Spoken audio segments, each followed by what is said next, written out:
Selamat hari Minggu Bapak Ibu Saudara-saudari sekalian.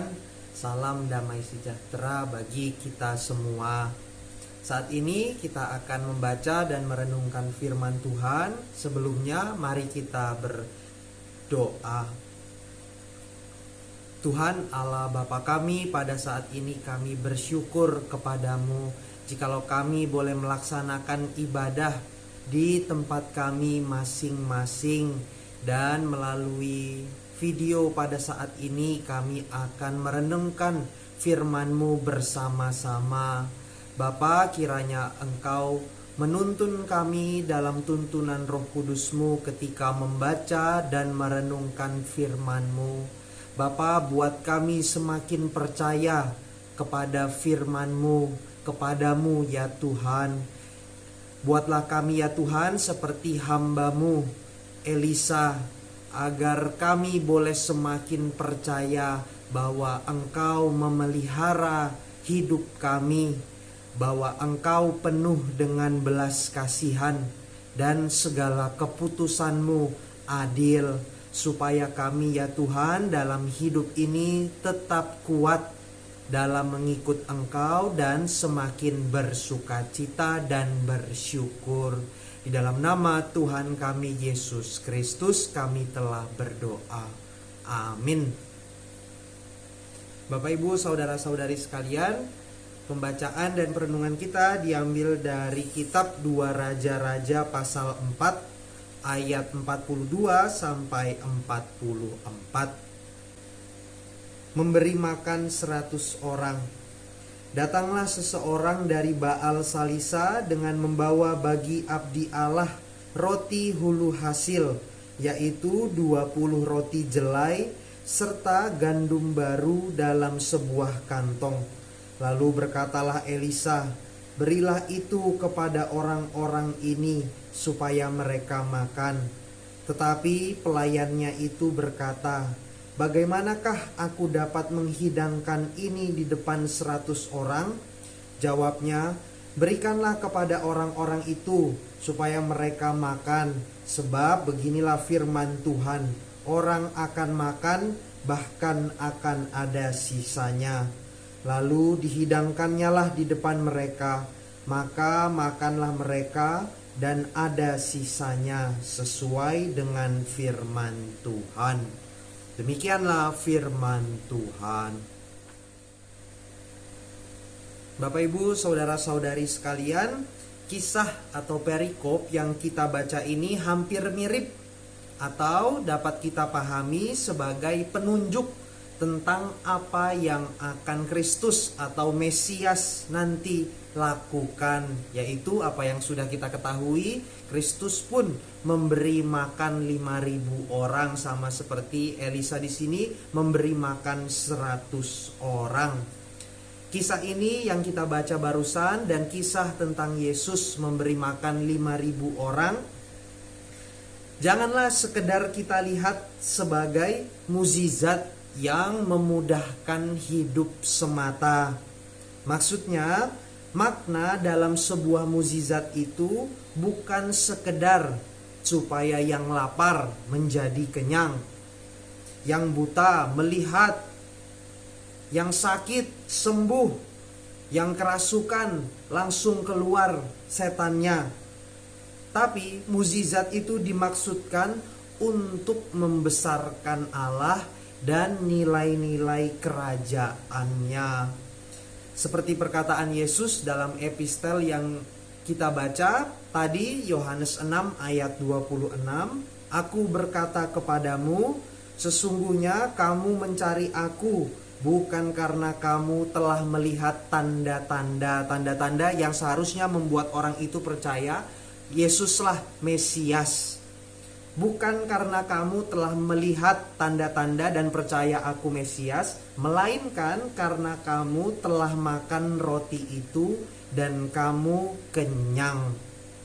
Jadi Bapak Ibu Saudara-saudari, mukjizat yang kita lihat atau kita baca saat ini ataupun yang Yesus lakukan ketika memberi makan 5.000 orang, hakikat terdalamnya mau menunjukkan bahwa Allah peduli terhadap kebutuhan umatnya, maupun bahwa hanya Allah di dalam Kristus yang dapat memuaskan kelaparan jiwa manusia. Jadi berbeda dengan anggapan bahwa mukjizat itu untuk aku loh, maksudnya untuk diriku.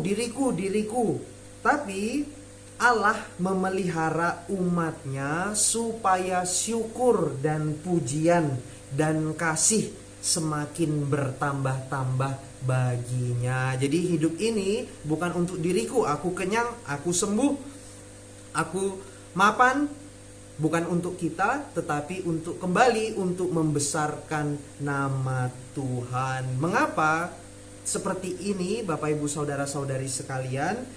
Kita mengetahuinya dari kisah 10 orang kusta yang disembuhkan oleh Kristus. Dari yang 10 itu, dari yang 10 itu hanya 1 orang yang kembali kepada Kristus untuk mengucapkan terima kasih dan rasa syukurnya. Dan hanya kepada yang 1 dari 10 itulah Yesus mengatakan, kembalilah, imanmu telah menyelamatkan engkau. Engkau selamat karena imanmu kepadaku. Jadi dari 10-10-nya sembuh. Tapi dari yang 10 itu hanya 1 yang sembuh dan memiliki iman yang menyelamatkan. Jadi untuk apa kita sembuh kalau iman kita atau kesembuhan kita itu tidak membuat iman kita semakin kuat, semakin bersyukur dalam hidup ini? Tujuannya adalah untuk itu, supaya orang yang mengikut Kristus semakin membesarkan Kristus dan juga semakin kuat, semakin murni dan semakin dewasa. Seperti lagu bahasa Inggrisnya, lagunya judulnya Give Thanks, atau bahasa Indonesianya dengan hati bersyukur. And now let the weak say I am strong, and the poor say I am rich. Jadi tujuan Allah melakukan mukjizat supaya yang lemah sekarang bisa mengatakan aku kuat, yang miskin bisa mengatakan aku kaya. Karena apa yang telah dilakukan Kristus. Bukan karena diriku, tapi adalah karena Kristus dan untuk memuji Yesus Kristus. Nah, Bapak Ibu Saudara-saudari sekalian, kita kembali kepada teks. Kita tahu dari konteks perikop ini sebelumnya ada bencana kelaparan di negeri itu atau di Gilgal. Juga kita mengetahui bahwa Nabi Elisa sedang berkumpul dengan rombongan nabi lainnya dari ayat 38 sampai 41. Mereka inilah yang ditugaskan oleh Allah untuk membawa firman-Nya di bangsa Israel maupun kerajaan Yerusalem atau Yehuda, yang pada saat itu banyak penyembahan berhala. Ini adalah tugas yang berat bagi Elisa dan rombongan para nabi itu. Akan tetapi sebagaimana dari kisah ini, mereka dipanggil untuk mempercayai Allah dalam segala kebutuhan dan tanggung jawab mereka. Bapak Ibu Saudara-saudari, apakah kebutuhan dan juga tanggung jawab yang harus kita percayakan kepada Tuhan, sama seperti teks ini yang memanggil Elisa dan para nabi waktu itu untuk mempercayai Allah dalam segala kebutuhan mereka dan dalam segala tanggung jawab mereka. Bagaimana dengan kita? Apa kebutuhan dan tanggung jawab yang harus kita percayakan kepada Tuhan? Kebutuhan kita menyangkut kelemahan-kelemahan dan kegagalan-kegagalan yang kita alami. Kebutuhan kita juga termasuk untuk bertumbuh dalam ketaatan dan dalam iman.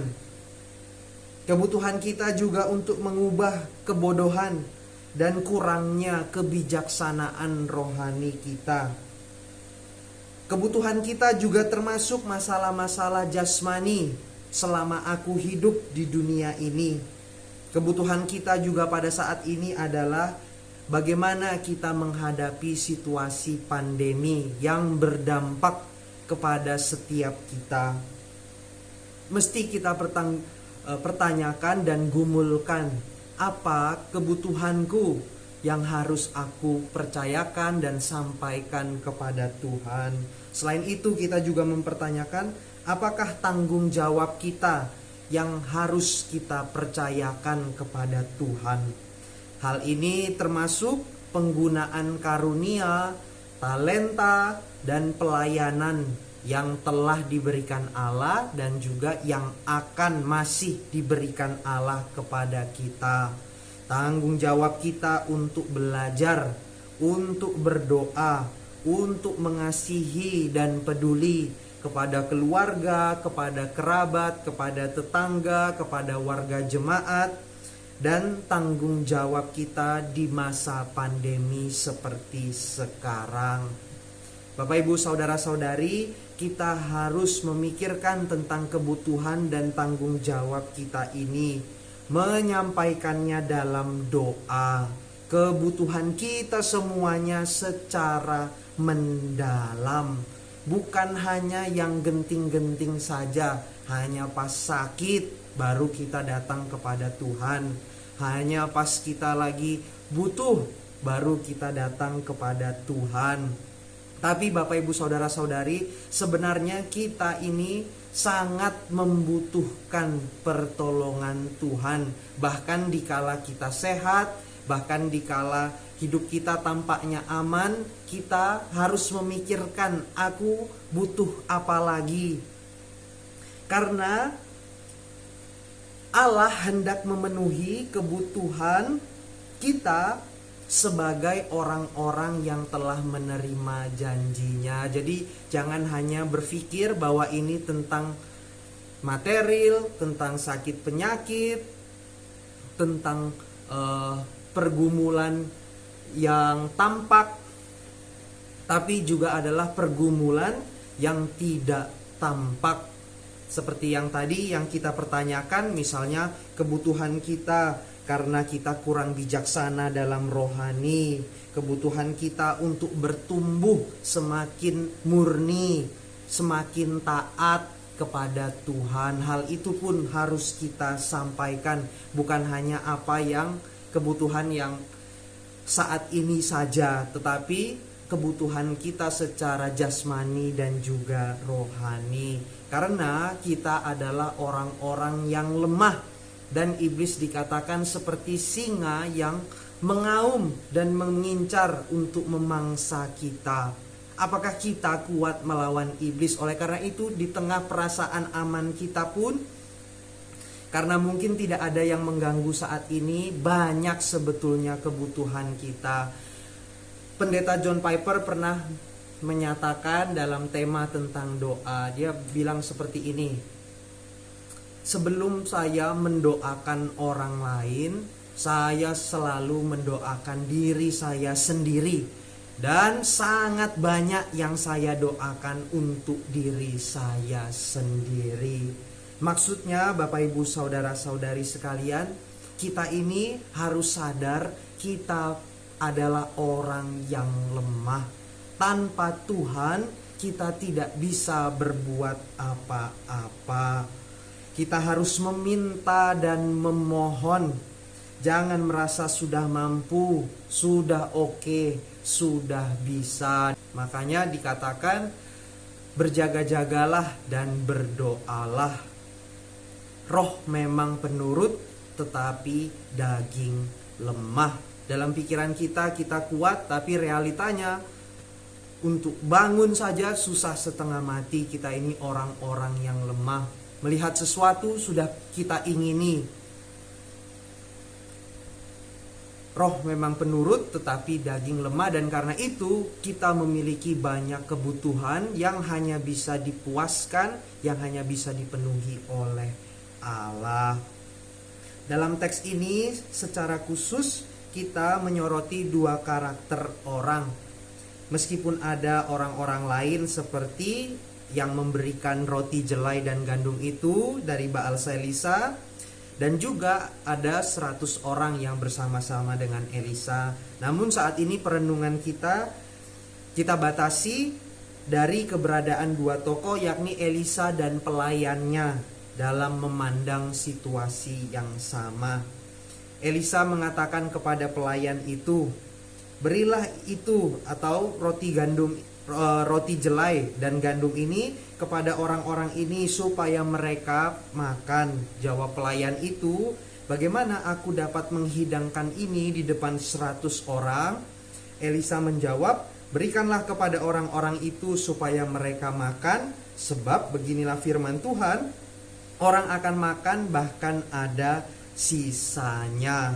Bapak Ibu saudara-saudari, jikalau kita membayangkan berada dalam situasi ini, yaitu waktu itu bencana kelaparan sedang terjadi dan ada orang baik hati yang memberikan kepada Elisa roti, jelai dan gandum. Itu tentu akan mencukupkan dia dalam beberapa hari ke depan. Tapi Elisa mengatakan, sajikanlah itu dan berikanlah kepada 100 orang ini supaya bisa makan. Dan tentu Bapak Ibu saudara-saudari, sepanjang hidup kita juga mengalami situasi-situasi yang mirip dengan apa yang dialami oleh Elisa dan pelayannya ini. Di tengah kekurangan, bagaimana saya memandang kekurangan tersebut dan berinteraksi, menyikapi kebutuhan orang lain.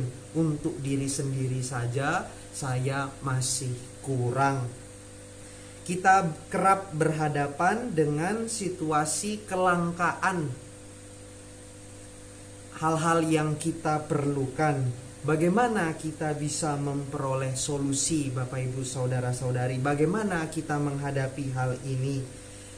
Namun Bapak Ibu, abdi Allah memiliki perspektif yang berbeda. Abdi Allah atau Elisa, ia menunjukkan sebuah model iman, bahwa ia sadar dan sangat yakin bahwa Tuhan pasti akan memberi, akan mencukupkan bahkan lebih dari apa yang kita butuhkan. Hal ini kemudian dikonfirmasi dalam bacaan kita bahwa makanan itu, roti itu lebih. Tidak masuk akal memang Bapak Ibu saudara-saudari, 20 roti jelai dan gandum, tapi untuk memberi makan 100 orang dan hasilnya lebih. Dan sungguh memang ini adalah karena perbuatan atau mukjizat Tuhan. Kemurahannya tumpah ruah sampai lebih, melampaui apa yang bisa kita pikirkan. Tidak masuk logika kita, tidak masuk hitung-hitungan kita. Dari mana jalannya bisa seperti ini, bisa lebih. Nah Bapak Ibu saudara-saudari, bagaimana perspektif kita melihat dunia ini? Kebanyakan dari kita melihat melalui kacamata sang pelayan, dari perspektif kelangkaan atau serba kekurangan. Dan ini juga dipengaruhi oleh sistem ekonomi atau budaya kita.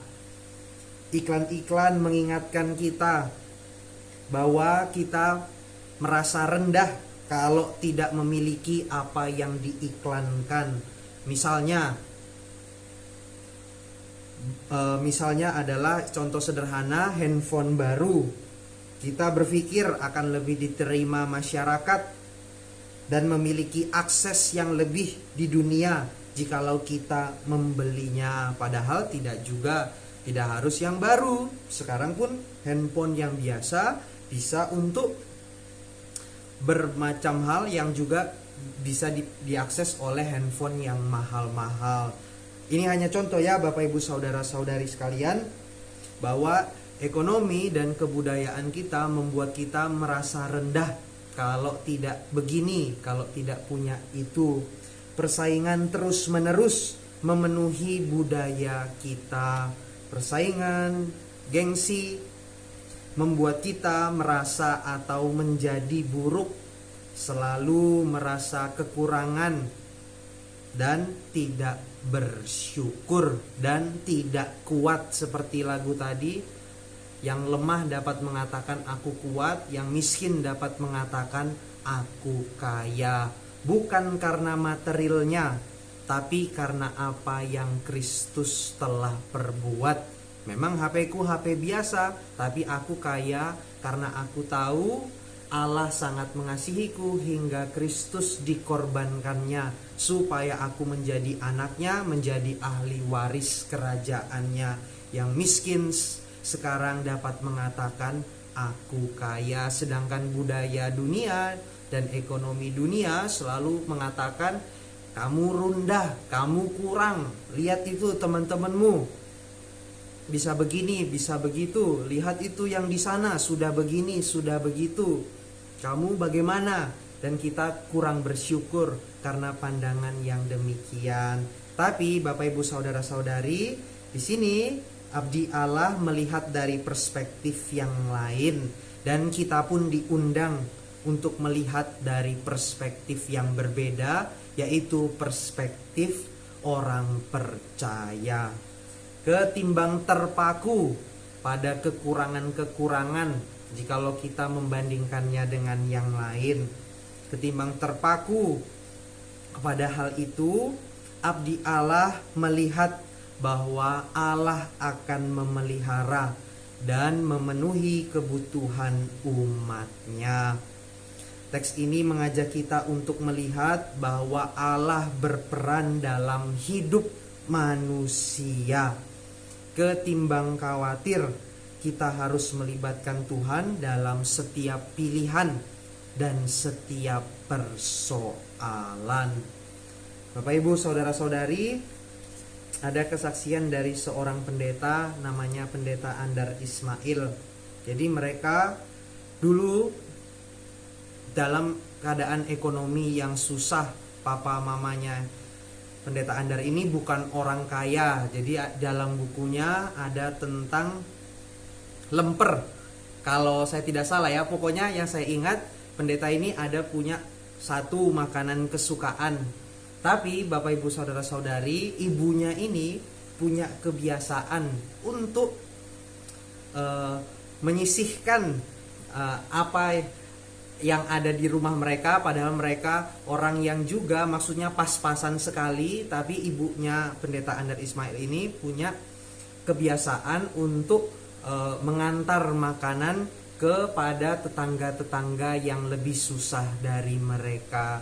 Jadi maksudnya Pendeta Andar Ismail ini merasa kecewa karena waktu itu aku lupa apa makanannya Bapak Ibu, mungkin lemper gitu, ketika tukang lemper itu datang. Jadi dia sangat senang, tapi nggak taunya itu bukan untuk dia, tapi itu diberikan kepada tetangganya yang lebih miskin. Dan di masa dia menjadi pendeta atau di masa tuanya, ia baru sadar bahwa apa yang dilakukan ibunya itu jauh lebih membanggakan dirinya, justru lebih memberi damai sejahtera kepadanya dibanding seandainya ibunya memberikan lemper itu kepada dirinya. Ia tahu bahwa Tuhan, maksudnya ibunya, dan sekarang Pendeta Andar Ismail yang telah tua sadar bahwa meskipun kurang, tidak bisa makan lemper atau makanan-makanan kesukaannya, ia tetap dipelihara Tuhan. Demikian juga Bapak Ibu, contoh yang lain, ada anggota jemaat kita yang orang tuanya lumpuh dan bertahun-tahun anaknya itu harus menjaga salah satu dari orang tuanya. Bayangkan, maksudnya untuk cebok saja, maksudnya harus anaknya itu yang melakukan. Apakah Tuhan maksudnya tidak memelihara sang ibu dan sang anak itu? Tapi anak itu menjadi teladan bagi saya dan mungkin orang-orang yang mengetahui kisahnya, bahwa ia menunjukkan beginilah seorang anak yang Kristen, demi menghargai orang tuanya, mendukung orang tuanya, gajinya disisihkan untuk pengobatan orang tuanya. Bahkan maksudnya untuk membersihkan kebutuhan ibunya pun dia tidak mengizinkan yang lain, dia dirinya sendiri yang melakukannya. Kemudian bagaimana juga dengan orang tua yang anaknya terjerat dengan pergaulan bebas? Apakah maksudnya dia tentu punya kebutuhan, Tuhan kenapa anakku masih seperti ini? Tapi orang tua itu tidak putus dalam berdoa setiap malam dengan tangis hingga suatu saat anaknya bertobat. Maksudnya yang mau saya sampaikan dari kisah-kisah ini Bapak Ibu Saudara-saudari, bahwa Tuhan memelihara umatnya meskipun situasi tampaknya jika dibandingkan dengan keadaan yang lain tuh tidak menguntungkan atau tidak baik dibanding yang lain, tapi sebetulnya Tuhan sedang bekerja membawa kebaikan bagi setiap orang yang mengasihi Dia. Tuhan memelihara umatnya, dan saya yakin dan sebagian sudah terbukti dari kisah-kisah tadi bahwa akhirnya Bapak Ibu adalah membahagiakan dan melegakan ketika mereka percaya kepada Tuhan, tetap setia berdoa, menyampaikan kebutuhan mereka, dan tetap setia melaksanakan tanggung jawab mereka. Oleh karena itu, kita jangan terpaku pada kekurangan, terpaku pada berhenti pada persoalan yang kita hadapi. Namun, doakanlah persoalan itu dan pikirkanlah bagaimana, atau bahasa lebih umumnya, bagaimana kita melihat situasi itu secara positif, atau positive thinkingnya apa dari situasi tersebut. Allah dapat menjadi bagian solusi dalam persoalan yang dihadapi. Misalnya tadi anak yang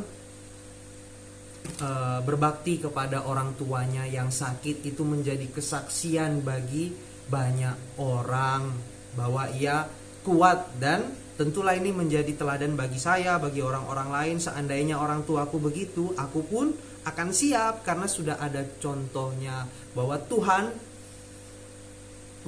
menjadi bagian dalam solusi. Positive thinking dapat diberikannya kepada orang-orang yang berharap kepadanya.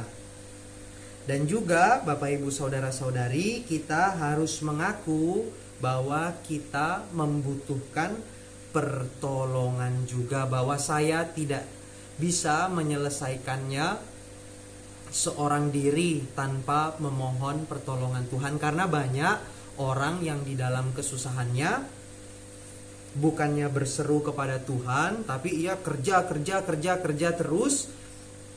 Dia tidak mengakui bahwa hanya Tuhan yang dapat menolong dia, dan pekerjaannya itu menjadi kurang bermakna. Dia tidak melihat positive thinkingnya, dia tidak sempat merenung. Tapi sebetulnya maksudnya Tuhan turut bekerja dalam segala sesuatu. Oleh karena itu Bapak Ibu Saudara-saudari, dilatari iman, dengan iman di dalam otak kita, yaitu kebenaran dan perintah Tuhan, kita membuat rencana dan pilihan-pilihan baik jangka panjang ataupun pilihan yang mendadak. Dengan dilatari oleh iman, kita membuat rencana dan memutuskan, oke, saya ngasih pinjaman kepadamu. Kita mendoakan rencana atau pilihan yang kita ambil itu, dan mengizinkan Allah memutuskan hasil atau prosesnya. Contohnya tadi Bapak Ibu, kita memberi pinjaman, kita sudah bilang harus dibayar ya, maksudnya harus dikembalikan tanpa bunga, tapi kamu harus kembalikan tepat waktu karena aku pun maksudnya butuh. Tapi jikalau hasilnya atau prosesnya berbeda, kita harus tetap mempercayai Allah dengan tenang dan dengan ungkapan syukur. Karena kita berangkat tadi melakukannya didasari oleh iman, dilatari oleh iman karena kebenaran dan perintah Tuhan. Dan juga tentulah kita berhikmat ya Bapak Ibu saudara-saudari. Dan kita memang maksudnya kita harus mengakui kita membutuhkan pertolongan.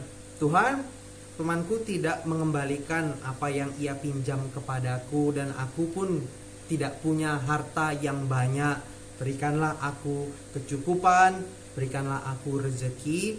Dan maksudnya kita mesti punya keyakinan Bapak Ibu saudara-saudari bahwa Tuhan memelihara kita. Tapi banyak orang yang membatasi Allah dan berdoa dengan cara membatasi Allah.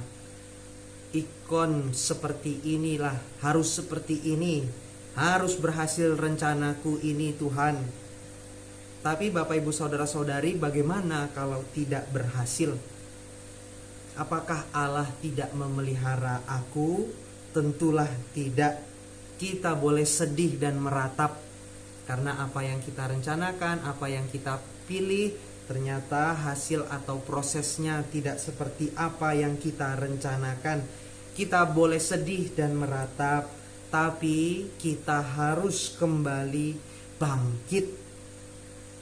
Filipi 4 ayat 6 mengatakan, janganlah kamu khawatir tentang apapun juga, tapi nyatakanlah keinginanmu kepada Allah dalam doa dan permohonan dengan ucapan syukur, karena Allah memelihara kita. Sama seperti Elisa, saya yakin Elisa pun memutuskan pilihan pada saat itu tidak semudah seperti yang tertulis dalam Alkitab. Karena kalau ditulis lengkap-lengkap, Alkitab ini akan sangat besar sekali, tapi ditulis inti-intinya. Tentulah Elisa juga menghadapi situasi ini dengan seluruh pertimbangan dalam pikirannya, dan dia memilih berikanlah itu, sajikanlah itu untuk 100 orang ini, karena ia yakin Allah memelihara dirinya. Dan kita pun diajak untuk memiliki perspektif itu bahwa Allah memelihara kita. Kepada Yosua Tuhan pernah mengatakan, bukan pernah, tapi sering mengatakan, kuatkan dan teguhkanlah hatimu, karena Tuhan Allahmu menyertai engkau kemanapun engkau pergi. Bapak Ibu saudara-saudari, kita memang lemah, karenanya kita memohon kepada Tuhan. Kita terus berdoa dengan tangis dan air mata. Tapi setelah berdoa, setelah kita berdiri lagi dari berlutut dalam doa tadi, kita harus dan tentu menjadi kuat dan harus meneguhkan hati. Dan Bapak Ibu, saya percaya, saya lupa pepatahnya bagaimana, tapi kira-kira seperti ini, orang yang paling kuat adalah mereka yang terus-menerus berlutut untuk berdoa. Jadi orang yang kuat, yang bisa tegap, itu karena adalah dia terus berlutut berdoa kepada Tuhan. Karena aslinya kita ini adalah orang-orang yang lemah. Dan doa itu sendiri punya kuasa dalam diri kita. Meski apa yang kita doakan belum terwujud, tapi doa itu pertama-tama mengubahkan pikiran atau mindset kita. Kita bisa yakin Tuhan mendengar doaku. Tidak ada alasan aku untuk takut dan khawatir. Aku sudah menyerahkannya kepada Tuhan. Yang terjadi, terjadilah. Doa mengubah mindset kita. Kita menjadi lebih kuat untuk menghadapi apapun. Percayalah kepada Tuhan. Bapak Ibu saudara-saudari, Anda dan saya, kita semua yang percaya kepada Yesus Kristus adalah orang-orang yang dipelihara Tuhan. Janganlah kamu khawatir, tentang apapun juga. Nyatakanlah segala sesuatu kepada Allah dalam doa dan permohonan dengan ucapan syukur. Jangan lupa untuk menjadi kuatkan dan teguhkanlah hatimu. Kita telah belajar dari pengalaman-pengalaman yang lalu bahwa Tuhan senantiasa menolong kita dan Ia tidak pernah berubah. Ia sama dahulu, sekarang, dan masa yang akan datang. Jadilah kuat, karena itulah tujuan mukjizat-mukjizat Allah dilakukan dalam hidup kita di masa lalu, supaya yang lemah dapat berkata aku kuat, yang miskin dapat berkata aku kaya. Kiranya Roh Kudus memberikan perspektif tersebut di dalam hati dan pikiran kita. Amin. Tuhan memberkati.